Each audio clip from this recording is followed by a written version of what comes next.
সাপে কাটায় ওঝার ঝাড়ফুঁকে শেষ রক্ষা হয়নি গাজীপুরের বাসুরা গ্রামের সাইফুল ইসলামের।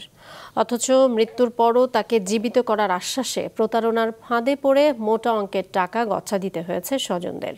গাজীপুর প্রতিনিধি ফারদিন ফেরদৌসের পাঠানো তথ্য ছবিতে ডেস্ক রিপোর্ট। সন্ধ্যা নেমে এসেছে।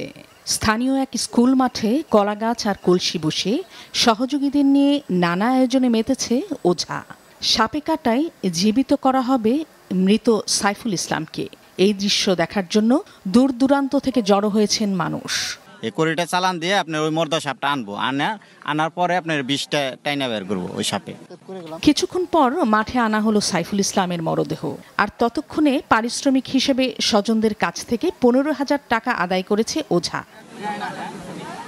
এরপর সন্ধ্যা গড়িয়ে মধ্যরাত পেরিয়ে গেলেও সাইফুল ইসলামকে জীবিত করা তো দূরের কথা, পুরো টাকা নিয়েই পগার পার ওই ওঝা।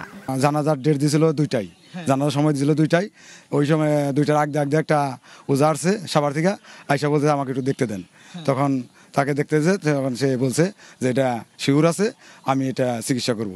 ওনাকে এই যে দাফন কাফনের জন্য প্রস্তুত করা হয়েছিল, তখন আগে ওঝা এসে নাকি বলছে যে এটা ভালো হওয়ার মতো, মানে সে দেখছে, দেখার পরে বলছে, আশ্বাস দিছে যে ভালো, আল্লাহ চাইলে ভালো হতে পারে। শেষমেশ একটা ওঝা আছে আপনার মানিকগঞ্জ থেকে, তো উনি ইনশাল্লাহ 80% চ্যালেঞ্জ করছে, সে ইনশাল্লাহ জীবিত করতে পারবো।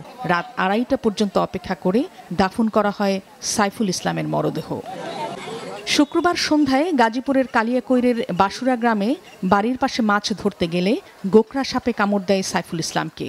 এরপর চিকিৎসার জন্য ওঝার কাছে নেওয়া হলে অবস্থার আরও অবনতি হয়। এ অবস্থায় মির্জাপুর কুমুদিনী হাসপাতালে নেওয়ার পর মৃত্যু হয় তার। সাপে কাটা রোগীকে দ্রুত হাসপাতালে নিয়ে চিকিৎসার পরিবর্তে ওঝার ঝাড়ফুঁক কিংবা অবৈজ্ঞানিক উপায় চিকিৎসা থেকে বিরত থাকার পরামর্শ দিয়েছেন বিশেষজ্ঞরা। আমাদের পরামর্শ হচ্ছে ওই জায়গাটি, অর্থাৎ ওই হাত বা পা ইমমোবিলাইজ করতে হবে।